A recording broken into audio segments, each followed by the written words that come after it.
जयत्र सिंह का टाइम क्या रहा है? टाइम मैंने पूछा आपसे, जयत्र सिंह का टाइम क्या रहा है? तो टाइम रहा है इसका 1213 से लेकर के 1253 तक रहा है। आवाज नहीं आ रही है तुम लोगों की, है ना? कौन सा युद्ध हुआ? कब हुआ? कहाँ पड़ेगा? किस किस के बीच में हुआ? कौन हार गया? इल्तुतमिश। और भागते समय किसने आग लगा दी? नागराम आग लगा दी इसने। फिर इसके बाद में नई राजधानी किसको बनाया है? चित्तौड़ को। किसने बनाया है? जयत्र सिंह ने बनाया। इसके बाद में दशरथ शर्मा क्या कहते हैं कि इनका समय मध्य मेवाड़ का क्या कहलाता है? स्वर्णकाल कहलाता है। इधर से बात करते हैं कि 1248 में एक आक्रमण और होता है, और ये भी गुलाम वंश का है। कौन है? नासिरुद्दीन। ये क्या करता है? आक्रमण करता है, लेकिन कैसा आक्रमण रहता है इसका? असफल रहता है। इसके बाद फिर से चर्चा करें तो इसके बाद आता है अपना कौन? तेज सिंह। अच्छा, तेज सिंह का समय क्या रहा है? 1253 से 1267 तक इनका समय रहा है। इसके बाद फिर उपाधियों पे बात करें, उपाधियां भी इनकी अच्छी खासी रही हैं। कौन कौन सी उपाधि रही है देख लेते हैं। उपाधियों में एक उपाधि मिलती है उमापति बरलब्ध प्रौढ़ प्रताप। कौन सी मिलती है? उमापति बरलब्ध प्रौढ़ प्रताप। अच्छा, दूसरी कौन सी है? परम भट्टारक महाराजा धीराज, और एक परमेश्वर की है। इसके बाद में पत्नी कौन बनती है? रूपा देवी। मैंने बात करी थी आपसे कि चाचक देव की एक पुत्री हुआ करती थी। कौन थी? रूपा देवी। मेवाड़ के और किसके? चौहान जो सोनगरा हुआ करते थे, उनके संबंध इनके समय में कैसे हो जाते हैं? थोड़े अच्छे हो जाते हैं।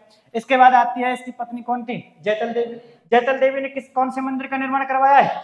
श्याम पार्श्वनाथ मंदिर का निर्माण करवाया है। अच्छा, इनके समय का एक ग्रंथ मिलता है, चित्रित ग्रंथ है। और चित्रित ग्रंथ की बात करें तो कौन सा है? श्रावक प्रतिक्रमण सूत्र चूर्णी। चित्रकार कौन है उसके? अच्छा, कौन से समय का है? 1260 का है। इधर से किस पर चित्रित है? ये तार के पत्तों पर चित्रित है। और इसके बाद फिर मिलते हैं आपको कौन? समर सिंह। कौन मिलते हैं?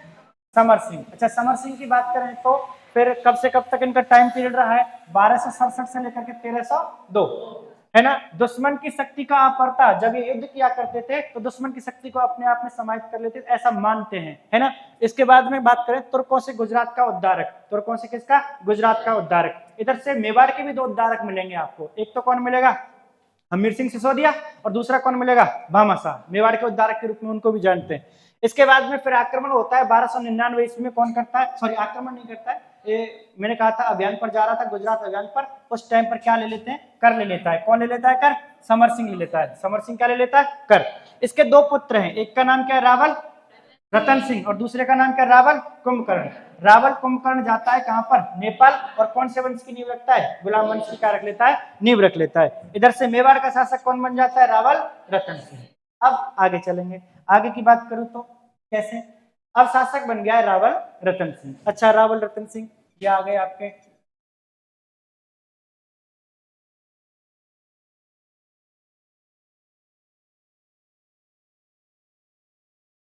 रावल रतन सिंह। रावल रतन सिंह टाइम क्या रहा है? 1302 से लेकर के 1303। कहीं कहीं आपको 1301 भी मिल जाए तो टेंशन मत लेना, है ना? इसके बाद में पिताजी का नाम आपको सबको लगभग लगभग पता है, मैंने बताया अभी। पिता पिता कौन हो गए इनके? समर सिंह। पिताजी हो गए समर सिंह। अच्छा, इनकी एक पत्नी और थी। इनकी क्या थी? पत्नी। और पत्नी का नाम मिलेगा आपको नागमती। अभी दूसरी पत्नी आने वाली है, अभी पहली पत्नी की बात कर रहे हैं, नागमती, है ना? अच्छा, और बात करें तो जो इनकी चर्चा मिलती है या जानकारी मिलती है, थोड़ी सी एक जानकारी की बात कर लेता हूं। एक है पद्मावत। कौन सा ग्रंथ लिखा है? पद्मावत। अच्छा, पद्मावत ग्रंथ किसने लिखा है? पद्मावत किसने लिखा है? Very good.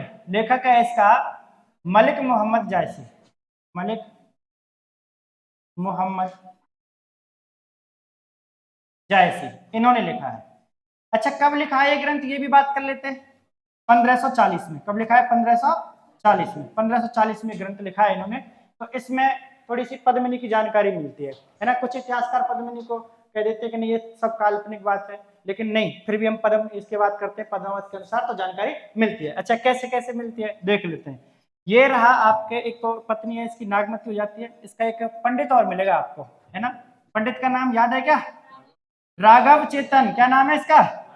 राघव चेतन। और राघव चेतन तांत्रिक हुआ करता था। क्या हुआ करता था? तांत्रिक हुआ करता था। अब इधर साइड में एक जगह पड़ती है, और जगह का नाम मिलेगा आपको सिंघल द्वीप। कौन सी जगह है? सिंघल द्वीप। कौन सा द्वीप है? सिंहल द्वीप। अच्छा, सिंहल द्वीप की बात करूं तो इसका वर्तमान नाम क्या है? कौन सी लंका? श्रीलंका। वो राम जी वाली है ना, ध्यान रख लेना। हनुमान जी गए थे उड़ करके। इधर की बात करें तो अब कौन जाएगा यहाँ पर? रावल रतन सिंह जाएंगे। कैसे कैसे जाएंगे वो देख लेते हैं। इसके बाद इसके है ना, ये इनकी पत्नी और थी एक, और पत्नी का नाम क्या मिलेगा? चंपावती। क्या नाम मिलेगा? चंपावती। इनकी पत्नी हो गई। अच्छा, पुत्री भी है इसकी, और पुत्री का नाम क्या है? पद्मनी। क्या नाम है? पद्मनी। पद्मनी इनका पुत्री हुआ करती थी। अच्छा, पद्मिनी का एक तोता था। क्या था? तोता कौन सा था? हीरामन। ये तोता हुआ करता था। अब क्या हुआ भाई साहब, एक दिन तोता और पद्मिनी में थोड़ी सी झड़प हो गई। तोता नाराज होकर उड़ गया। उड़ गया, और उड़ गया कहाँ पहुंच गया भाई साहब? ये पहुंच गया जंगलों में। कहाँ पहुंच गया? जंगलों में। इधर और गया, और इधर जंगलों में पहुंचते ही एक शिकारी आया, और शिकारी किसको ले गया? ये जंगल है, क्या है? जंगल। जंगल में कौन पहुंच गया? तोता पहुंच गया। और तोता को पकड़ कर कौन ले गया? पकड़ कर ले गया कौन? शिकारी। कौन पकड़ कर ले गया? शिकारी पकड़ करके ले गया। अब शिकारी ने भाई साहब किसको बेच दिया? इसको राघव चेतन को बेच दिया। बेचा। अब साहब ये इसको बेच दिया। राघव चेतन ने सोचा कि मेरा राजा खुश होगा, इसलिए मैं इसको किसको दे देता हूँ? राजा को दे देता हूँ। अब ये तोता किसके पास में पहुंच गया? तोता पहुंच गया रावल रतन सिंह के पास में। तोता और तोता रावल रतन सिंह के पास पहुंच गया। किसके पास पहुंच गया? रावल रतन सिंह के पास में। ठीक है साहब, बहुत अच्छी बात। अब यहाँ से और घटना स्टार्ट होती है। अब तक तो कोई बात नहीं थी, कोई अंकुरित ही नहीं हो रही थी कोई बात, लेकिन अब यहाँ से अंकुरण स्टार्ट हो जाता है। कैसे? कि एक इसकी पत्नी, मैंने नाम बताया नागमती। कौन सी पत्नी थी? नागमती। नागमती एक दिन क्या कर रही थी भाई साहब? श्रृंगार कर रही थी। क्या कर रही थी? श्रृंगार। और नागमती जैसे श्रृंगार कर रही थी तो मेलों में कोई था नहीं उस टाइम पे। तोता आया और तोता से पूछा कि मैं कैसी लग रही हूँ? उसने कहा अच्छी नहीं लग रही। कैसी नहीं लग रही? अच्छी नहीं लग रही। उसने दोबारा श्रृंगार किया, फिर पूछा अब कैसी लग रही हूँ? उसने कहा अब तो और भी बुरी लग रही है। ऐसी बात हुई तो तोता में और नागवती में क्या हो गई? लड़ाई हो गई, है ना। तोता में एक छोटी सी कंकड़ी मारी। कंकड़ी समझते होगे? पथरी। पथरी मारी, और तोता उड़ करके पहुंच गया किसके पास? रावल रतन सिंह। और रावल रतन सिंह से शिकायत करी, मुझे मारा है। ऐसी भी कोई रानी होती है क्या? है इतनी बेकार रानी लेकर रखी है। रानी लेनी है तो सिंगल द्वीप चलो, और मैं बताता हूँ तुम्हें, हमारी पद्मिनी रानी है। उसने कहा कि ऐसा भी होता है क्या? इतनी सुंदर तुम बता रहे हो, इतनी सुंदर हो सकती है? उसने कहा हाँ है। जब वो पानी पीती है तो पानी भी उसके गले से दिखता है, इतनी सुंदर है। अब तुम भी सोचो, कोई बार बार किसी की सुंदरता का वर्णन करे तो तुम्हारे दिमाग में एक बार तो ख्याल आएगा ही आएगा। देख लेते हैं, आएगा कि नहीं आएगा? एक बार क्या कर लेते हैं, देख लेते हैं कितनी सुंदर है। इसी बात को लेकर के महीनों तक लगा रहा कि एक बार चलो तो सही, एक बार चलो तो सही, एक बार चलो तो सही। रावल रतन सिंह के दिमाग में आ गई बात कि चलो चलते हैं। और भाई साहब कहाँ चलते हैं? अब पहुंच जाते हैं ये सिंगल द्वीप। कहाँ पहुंच गए? सिंगल द्वीप, है ना। कौन? रावल रतन सिंह। रावल रतन सिंह कहाँ पहुंच जाता है? सिंगल द्वीप पहुंच गया, है ना। पद्मिनी थी ना सिंगल द्वीप की, सिंगल द्वीप निकल गया। सिंगल द्वीप ये पहुंच गया। अब पहुंच तो गया, बहुत समय हो गया, लेकिन किससे नहीं मिल पाया? पद्मिनी से नहीं मिल पाया। देखा भी नहीं उसको। एक दिन खिड़की के झरोखे में बैठी थी, और तोता आया उड़ करके कि अब ऐसे में जल्दी आओ, फटाफट रानी आ गई है, देख लो उसको। तोता के कहने पर रावल रतन सिंह गया और देखा तो वास्तव में सुंदर थी। सुंदरता कहें तो कहें परी उतर आई हो, ऐसा मानता है कौन? मलिक मोहम्मद जायसी। वो कहता है सुंदरता का वर्णन करते हुए कि इतनी सुंदर मैंने आज तक किसी को नहीं सुना कि इतनी सुंदर भी हुआ करती थी।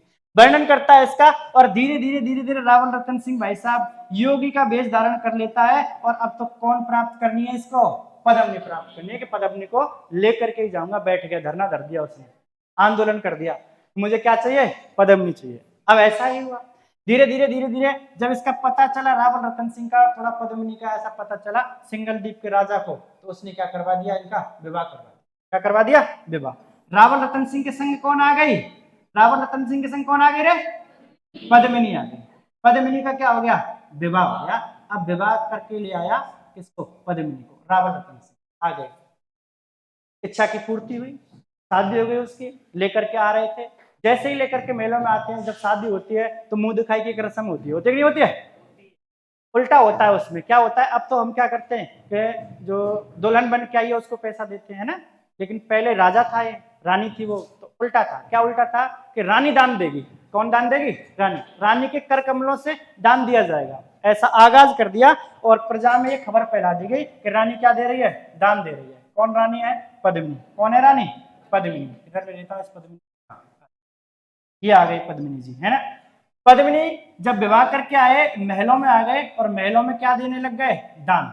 दान करने लगे। प्रजा के लोग आते, रानी का चेहरा देखते, और कुछ रानी को भी भेंट देते, और रानी उनके लिए भेंट दे रही थी। आते गए, चलते गए, आते गए, चलते गए, चलते चलते चलते अब एक पंडित रह गया, वही पंडित तांत्रिक राघव चेतन लास्ट में आया, और लास्ट में आकर के कहा कि मैं रह गया हूं, मेरे को दान दीजिए। तो उसने पद्मिनी को देखा, पद्मिनी ने अपना चूड़ा खोला, और चूड़ा उसके लिए क्या, कुछ बचा नहीं था, लास्ट में आया था, चूड़ा खोल करके उसको दे दिया कि लो ये तुम ले लो, मेरा भी खुल गया है, चूड़ा आ गया बाहर।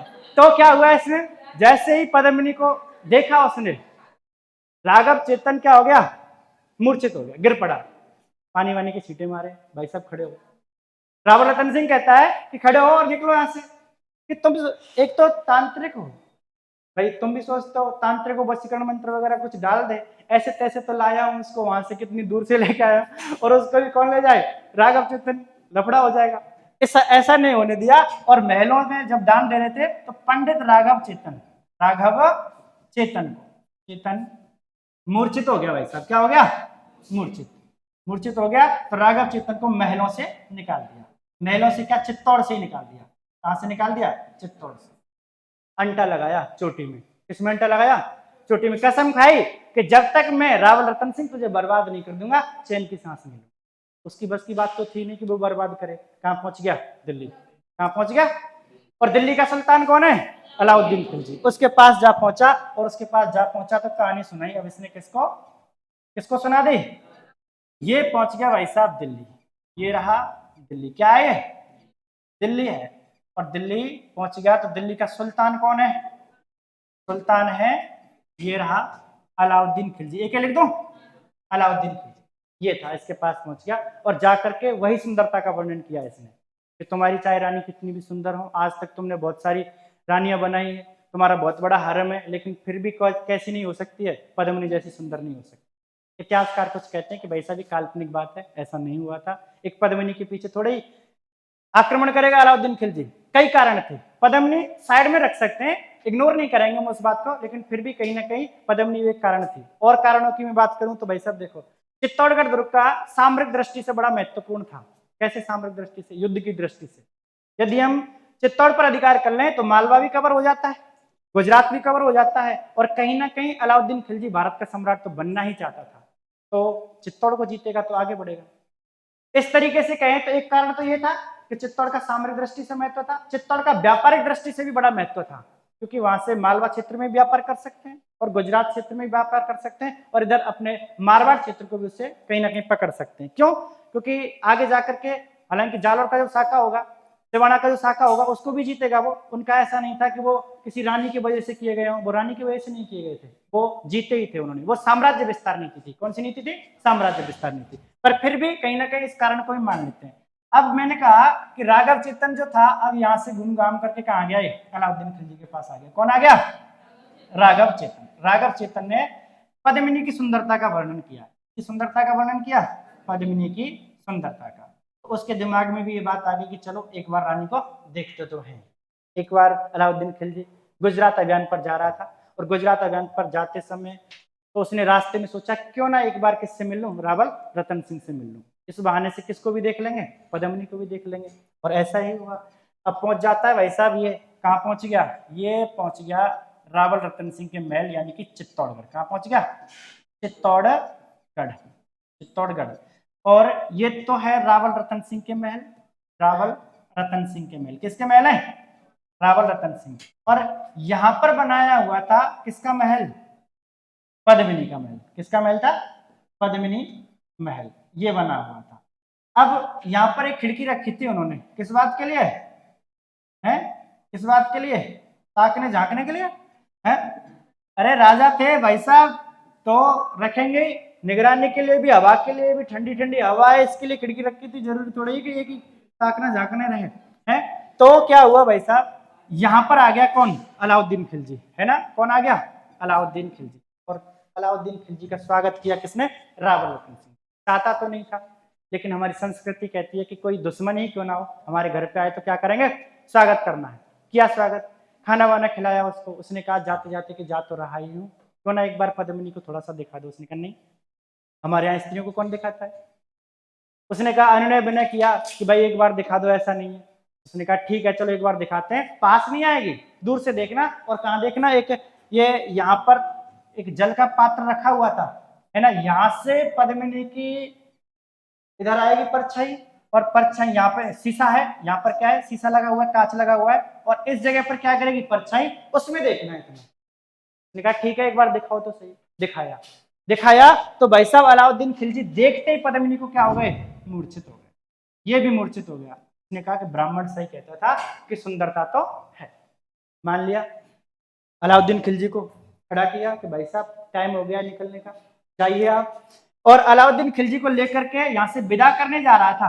कौन जा रहा था, रावल रतन सिंह विदा करने जा रहा था। तो उसने कहा कि चलो थोड़ी दूर और चलते हैं, थोड़ी दूर और चलते हैं। बातों में लगाते लगाते इसने मेवाड़ की सीमा क्या करवा ली, इससे क्रॉस करवा ली। और किसको पकड़ लिया, रावल रतन सिंह को पकड़ लिया। और पकड़ करके कहाँ ले गया, दिल्ली। और जाकर के वहां से पत्र लिखा कि यदि आपको रावल रतन सिंह चाहिए तो 10 दिन के अंदर कौन आ जानी चाहिए, पद्मिनी आ जानी।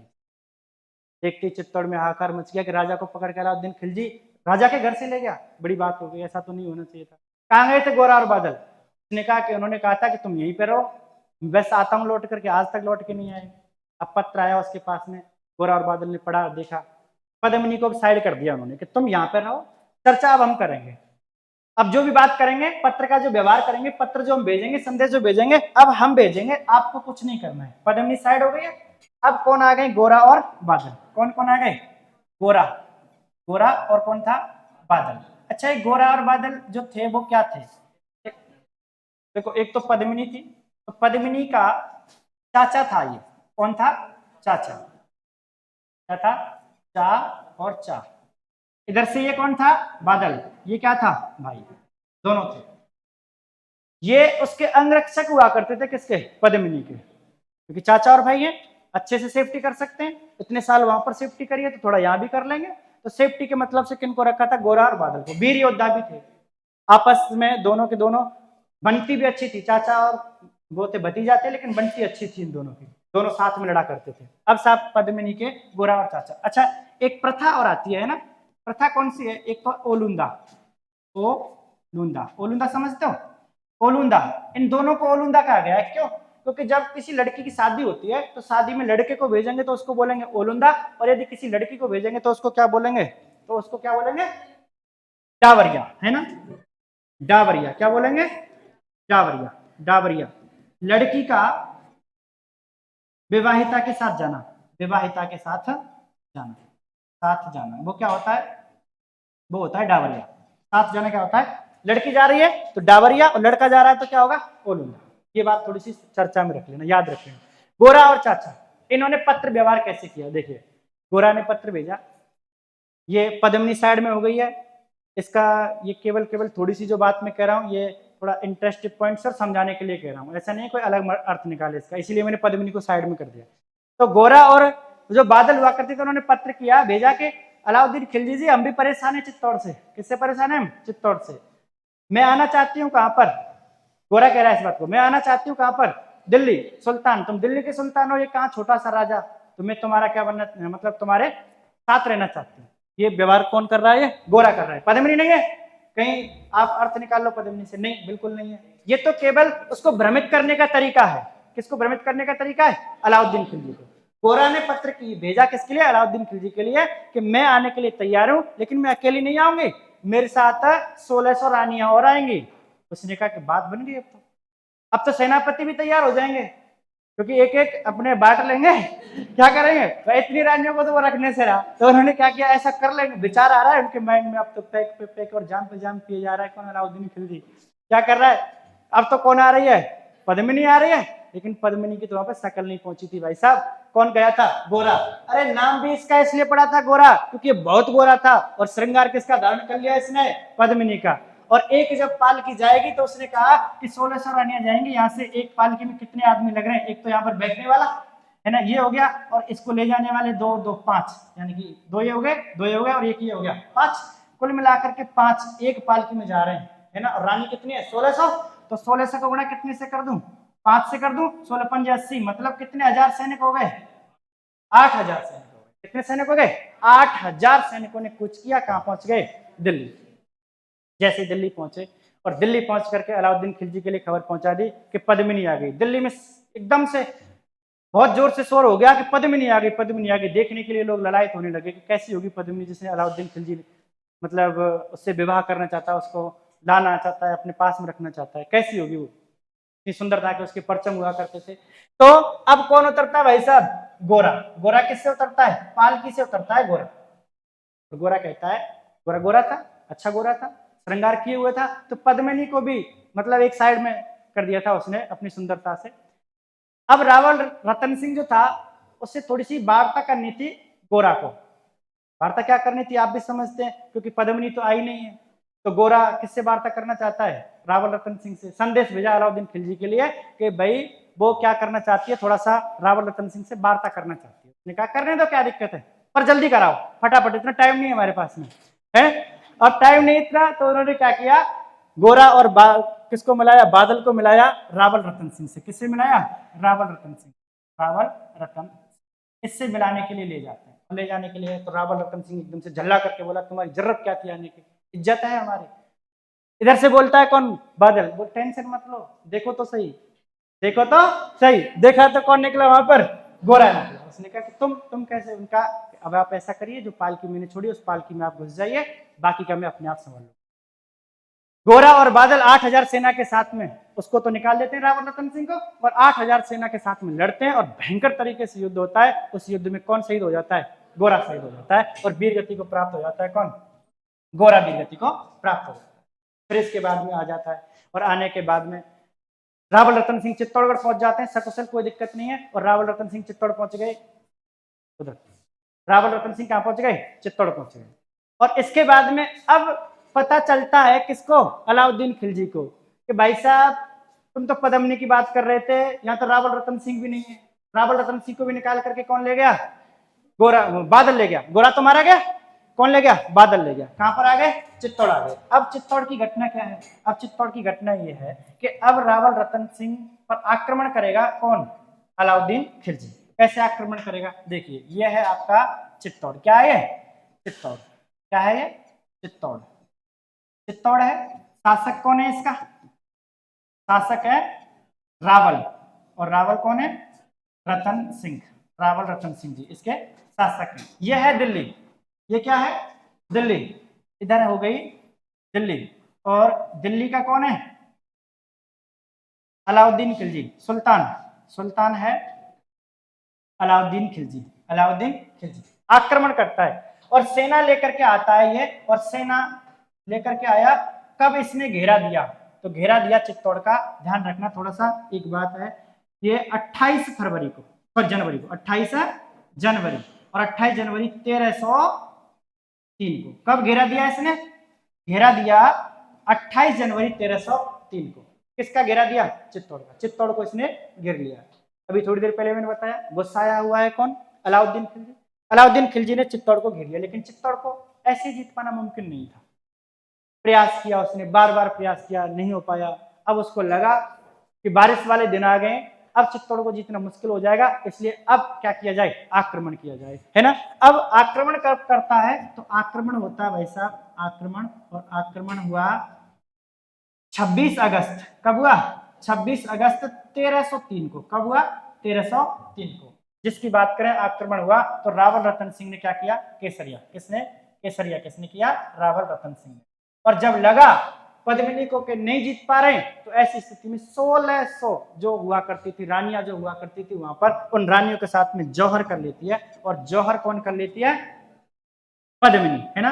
पद्मिनी क्या कर लेती है? जौहर कर लेती है। इस प्रकार ये जो साका हुआ है ना, चित्तौड़ का साका हुआ। कब? किसका साका हुआ?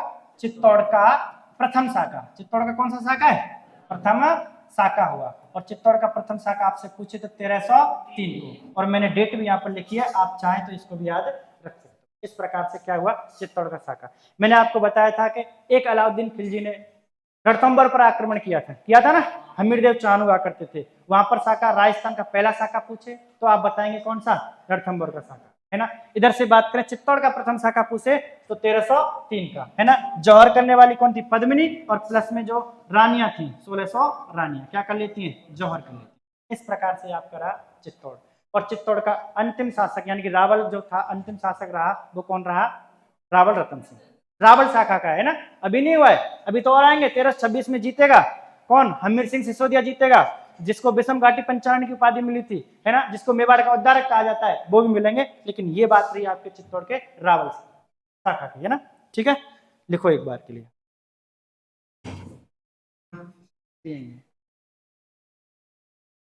नीचे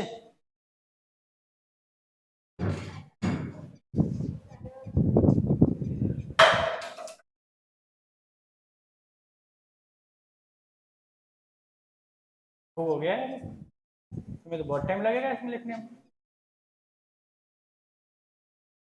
यस, हाँ, यहाँ से स्टार्ट करना है ना, लिख दो।